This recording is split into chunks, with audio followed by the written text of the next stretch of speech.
Hi guys, welcome back to Spot Original. Now I will give you a tutorial how to make Discord become dark mode on Android.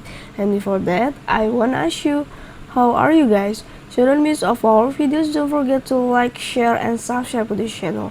And let's go to the started. First of all, you must to do it. You must go to the Play Store and you install for the Discord. And after that, you can go to the Discord application that you have been to install it before.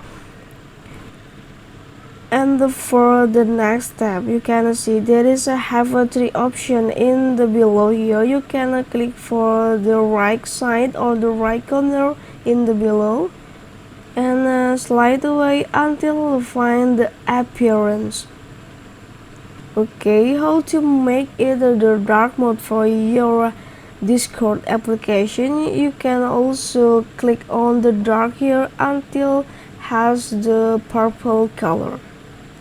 And now your Discord has the dark mode. It's very simple way to do it.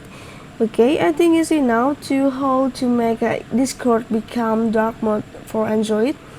I hope this video is useful for you. Thank you for the attention and bye.